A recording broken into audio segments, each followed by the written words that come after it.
Hello, everyone. Again, this is Dr. Foojan, and I am excited to have Wendy De Rosa with me. She is the author of Becoming Empowered Empath, the founder of the School of Intuitive Studies. She's been helping empaths develop intuition and experience of personal transformation for over 2 decades. Wendy is a popular faculty member at the Shift Network and has filmed 2 programs for Mind Valley Spiritual Growth Channel, and you can find her at schoolofintuitivestudies.com. Welcome to the show, Wendy. Thank you, Dr. Foojan. It's an honor to be here. Wendy, so let's talk about empath. I think is one of those words that many people might not know what it is. And then I also think that we might get it confused with energy healing or clairvoyance, clairaudience. It's just there's a way that we experience gaining information and we not necessarily knowing what to do with that information. So when you say empath in your book, can you share what you mean by that? Sure. So an empath is someone who feels the energy of others through their sentient body. They may also feel the energy within an environment. A little different than maybe somebody who sees clairvoyantly or hears clairaudiently. The empathic sense specifically relates to clairsentience. It relates to the sensing and feeling of energy. So when you talk about energy, can you define what energy means to you? When we look at energy from physics, it's different than we would talk about, sensing energy from people or experiencing our energy. Sometimes when in a mundane level, when we talk about our energy, people think about the intensity of whether they have kind of like the energy to do something. Versus, I'm assuming you're also talking about another type of energy. So can you share with us about that? Yeah, absolutely. So we are vibratory beings. We are made of energy, and our energy makes up the consciousness of our cells. So our cells carry energy. And on a deeper level, this is how I work with it, is that we as souls come into this body, we are vibratory in our energy. We carry with us information.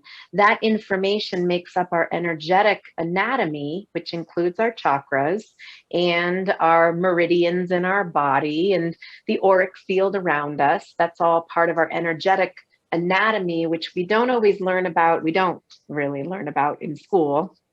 But the energetic anatomy underlays the nervous system and the physical body. So the energy we come into this world with, or the energetic experience we might have through the cells of our body, are imprinted upon our physical body. And oftentimes we will also feel the vibratory or energetic experience of someone else's energy. So when we gain other people's energy and to feel their feelings, let me share with you as if like, you sit with people, and I've done that obviously in my sessions a lot, where someone would come in that they're angry or upset, pained, and then there's an experience that you have about gaining their energy and kind of like even feeling it in your own body. Is that what you're talking about when you talk about an empath, which would be different than someone who receives the different type of energy from the outside world? Yeah, absolutely. So someone who is empathic, it's interesting because people who have heard the word empath and recognize themselves as empaths might say, I'm an empath, therefore I take on the energy of others. But the true nature of an empath is someone who feels the energy of others, but they're having an experience called overly empathic or overly sensitive. And what that basically means is, in my energy body, I'm sitting with an individual, or I'm talking with an individual out in the world, wherever, and their energy crosses into my field, meaning we don't just end at the skin. We end, they say in yogic study, 10.5 fingers length from the sternum from the heart is our auric field. So 12 to 18 inches outside our body. So we have that field around us. And so energy will cross into that field. And when it crosses into the field, we feel it energetically, empathically, maybe emotionally in our body. And that overly empathic experience, is typically happens because there is ultimately a sort of a pattern that's going on in the lower half of the body energetically, where we have these very powerful power centers in the first, second, and third chakras of our body. So waist down. And those power centers relate to how we are going to be in the world. And they also relate to the empath's experience. And so I can say more about this, but ultimately what happens is when our lower chakras are carrying an excessive amount of energy or history, we end up very easily becoming overly empathic, meaning energy crosses into our field because we're holding a lot of energy in the lower body. Our spirit lifts up higher in our upper body, and we sort of disconnect from the lower chakras, and energy ends up sort of transferring into our body. There's more going on here that I can also go into. When you say that we get over activated in the lower chakras, how do we get over activated? So first, before we do that, can you explain a little bit about the chakras for our audience to know what are these energy centers, and then what's the difference between the upper and lower? So then we'll go into how does one get overcharged in one type of chakra? Sure, absolutely. So the chakras are power centers in our body. And what I address are the 7 spinal chakras, one of which is at the crown of the head. And they carry information about our soul and about what we're going to be manifesting here in this life, meaning our gifts, our abilities, our power, our affect. They also carry wounds and what we've either come into this world with or we've experienced in this lifetime that might imprint energetically upon the chakras and in our physical and energetic body. So we have these power centers, and we have upper chakras, which very much relate to I call them the upper clairs, the clairvoyant, the clairaudient. Sometimes it's the claircognizant, the knowing sense, which some people will feel in their heart. Some people will feel lower in the body. So that one also is upper and lower. But the upper clairs are more about the divine information, the higher knowing that comes through. The lower clairs, which is the clairsentient and also the claircognizant, has to do with feeling energy on a horizontal level in the world. The claircognizant is the knowing sense. So I know because I know because I know, and I can't tell you why I know. I just know. That's that knowing sense. But the feeling sense in the body, the clairsentience, that's the empath. And what happens here is this is the sort of the profile of why an empath might end up sort of chronically losing boundaries and feeling this energy transference with the world. So here's what happens is that in the root chakra area of the body, it's at our tailbone, and it's the power center for our safety, our attachment here on this planet. It carries a wealth of information about our early childhood bonding and attachment, including the childhood marinade that we grew up in. Like what was going on at that time period, 0 to 7 years old, and how did I develop bonding, attachment, safety, belonging, survival, my sense of self, at those early ages. Well, we're in a world where no one was talking about empaths, 50 years ago, 40 years ago, six, maybe not even 10 years ago in some, most circles. So nobody's saying to children very early on, honey, that's mommy's energy, that's daddy's energy. That's not your responsibility. It's your job to be a child. Or, instead, a lot of conditioning in the greater system influencing our family systems included things like children are meant to be seen, not heard, or we keep secrets in this house, or don't talk about our feelings, or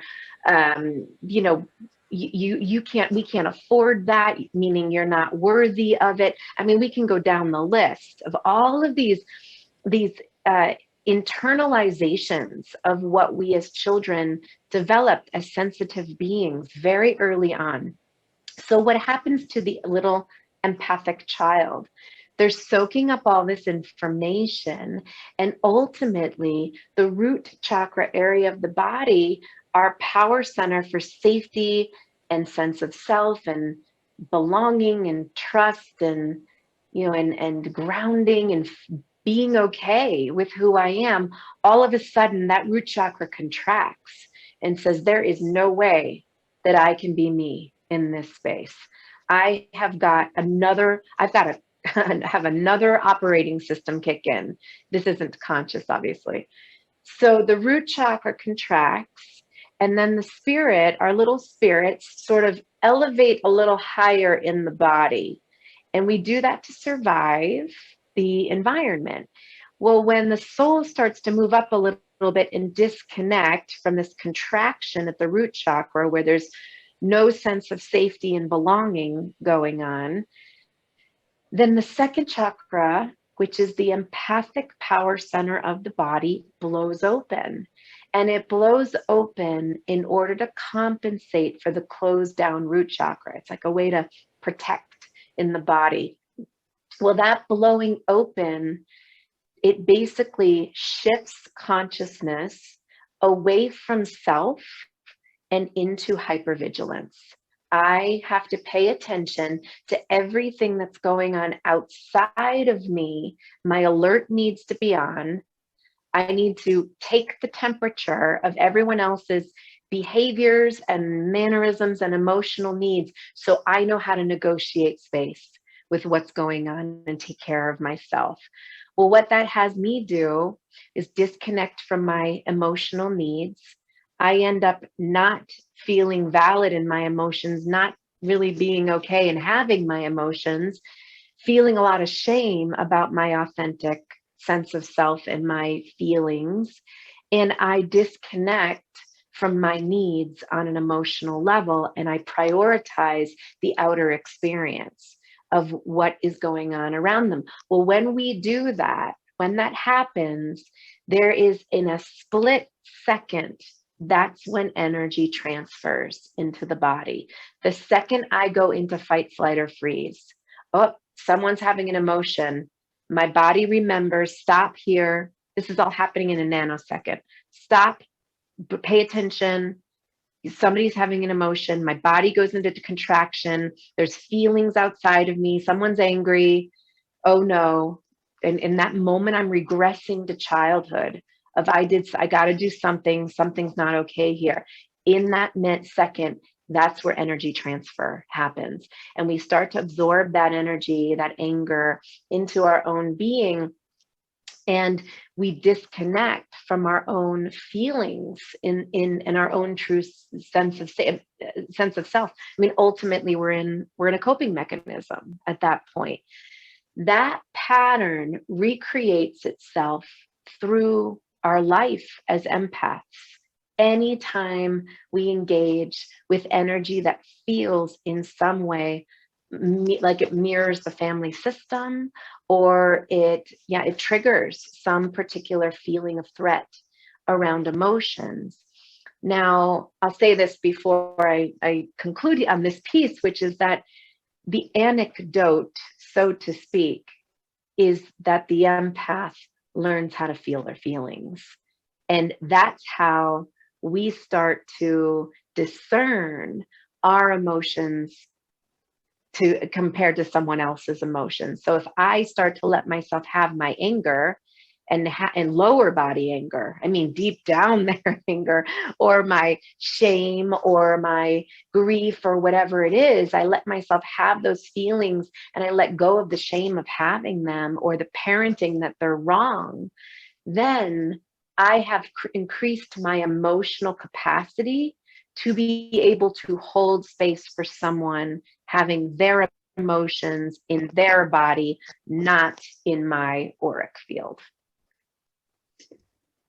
So what I'm hearing from you is that being empathic is a bit different than just receiving information, because there's a way of receiving information, whether like you were talking with the high upper chakras, to receive information in a way that we know it's an external information, it isn't about me, or even receiving everybody else information about everybody else's emotions and still knowing it isn't about me, it is about them. But what I hear from you is when you're an empath, what happens is that you receive their emotion as if it's yours, and then you become hypervigilant and within your own system as a coping mechanism. So you go in an overdrive in a sense.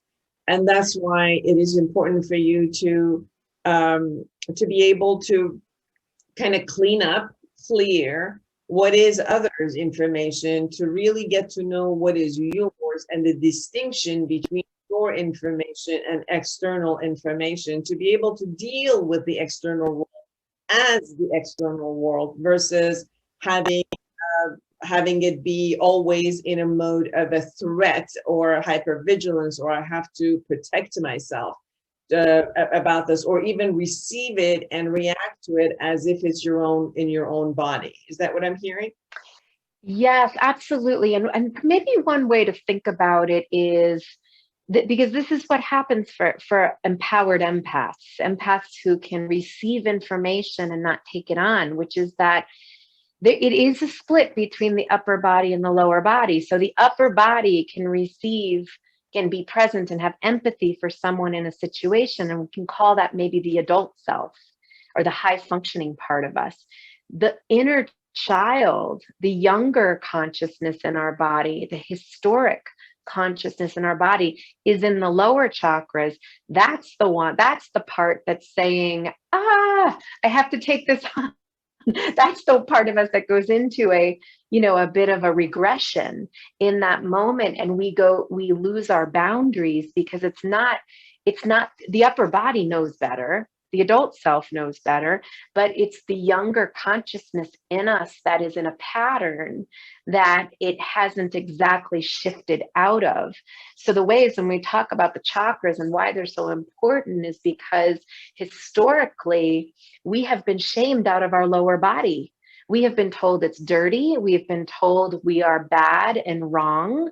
We have been, women in particular, or the feminine, whether it's in men, women, all genders, has been shamed. I mean, we've been taught to negate the lower half of our body. And so it becomes a part of us that becomes out of control.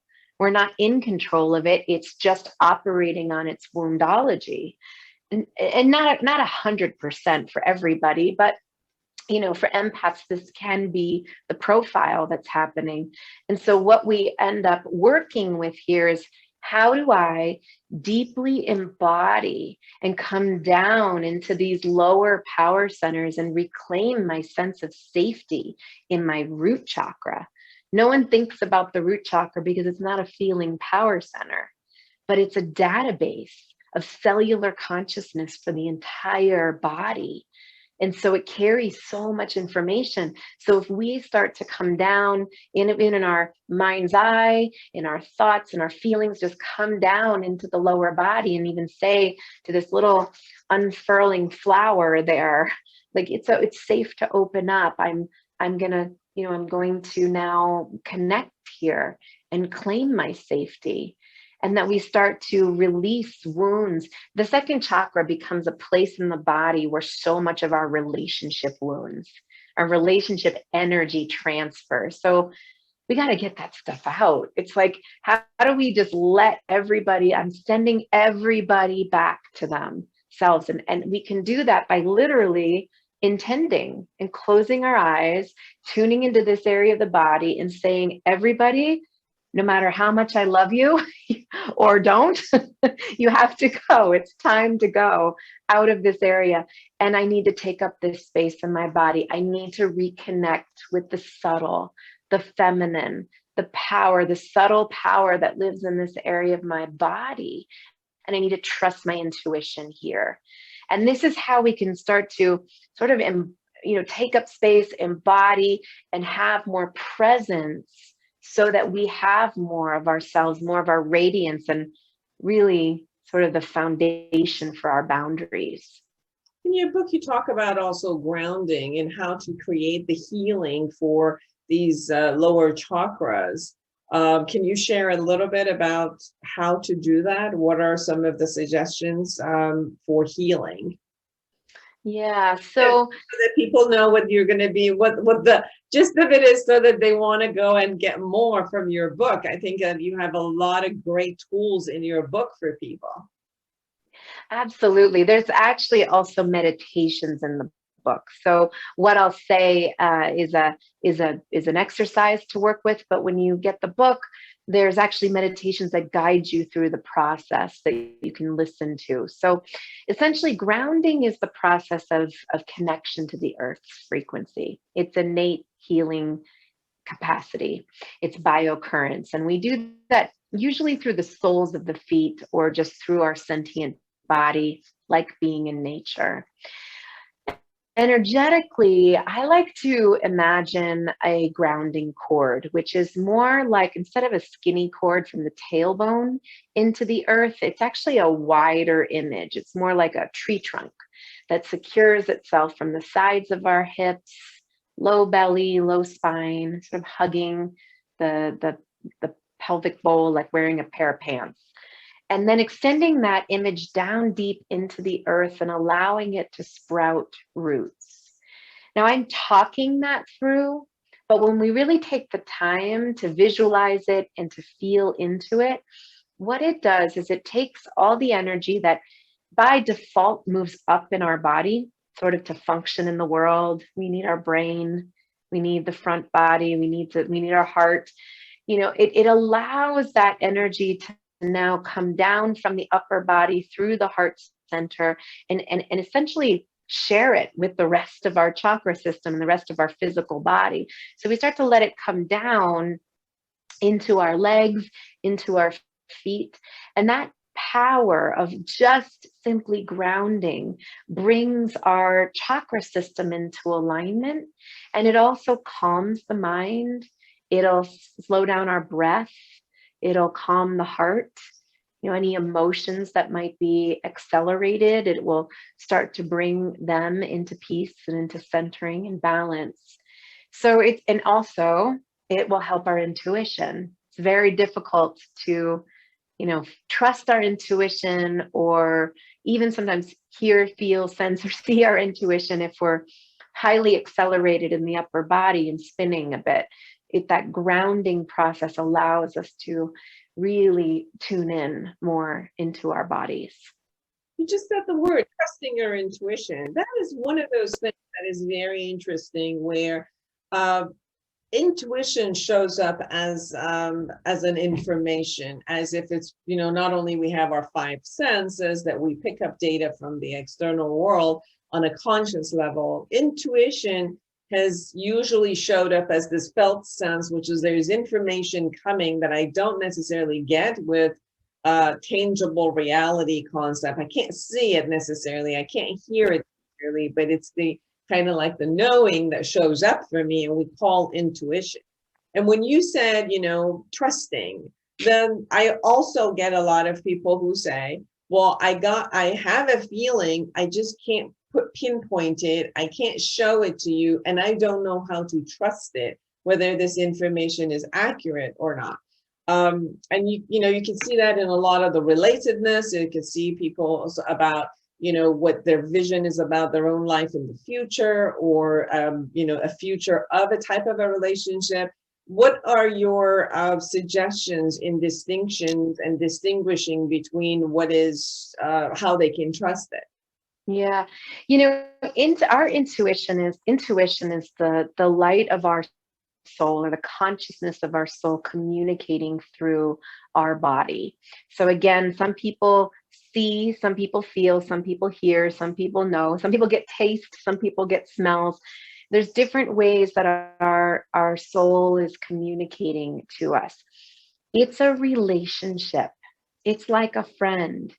Our friends aren't going to trust us right off the bat if we have not, you know, shown up for our friends, meaning if we haven't developed that relationship. So if we think about it as a part of us that we do need to check in with, start to listen to, start to pay attention to, maybe it takes some time. It might not be quick, but I do encourage listening to your intuition, and maybe even journaling or writing down what's coming through.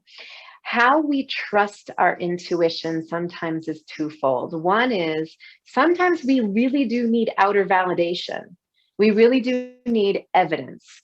You know, I had this intuitive sense, and oh my goodness, this happened. You know, I felt it, I saw it, I knew it, I knew that was going to happen.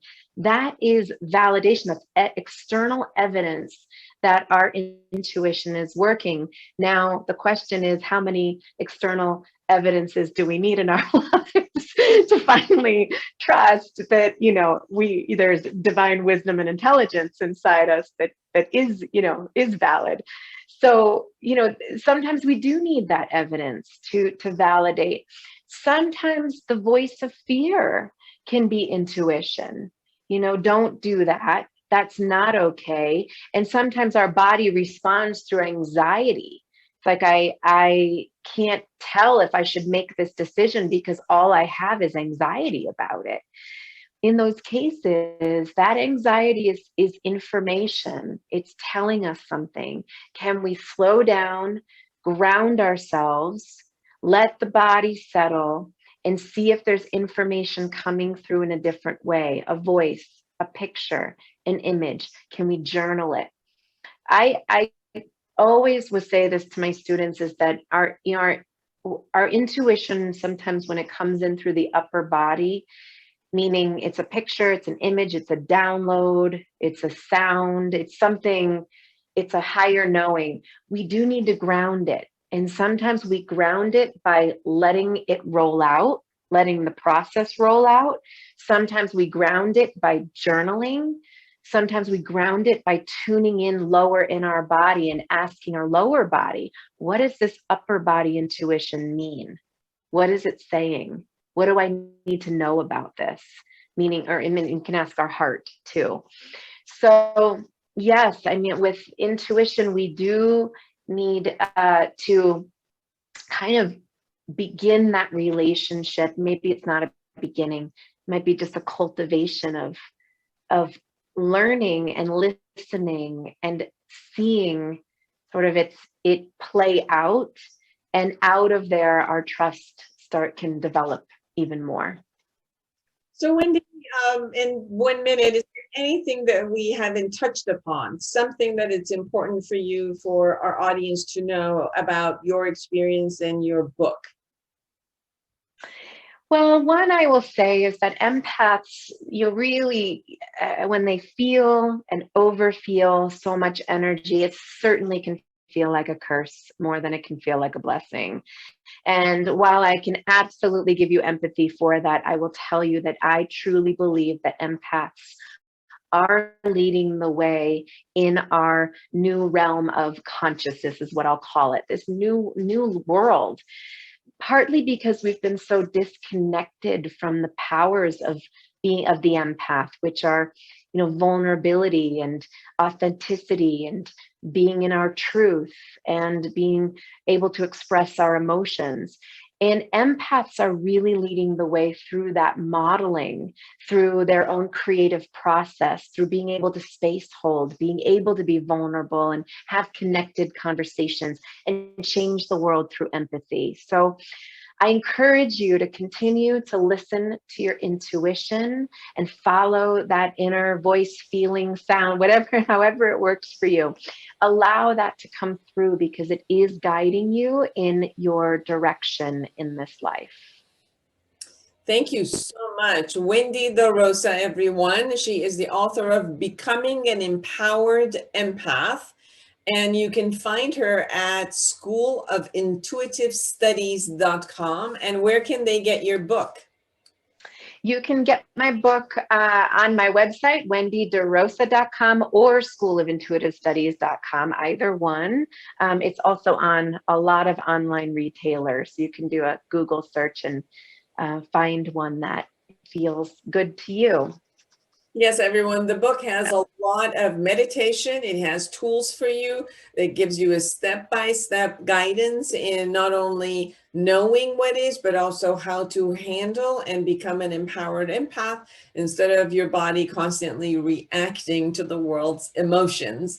To be clear, to be strong, to be powerful with who you are. So thank you so much for spending the time with us, Wendy. Thank you so much, Dr. Foojan. And for all of you who are out there, create an amazing world for yourself and everyone around you. And until next week, take good care.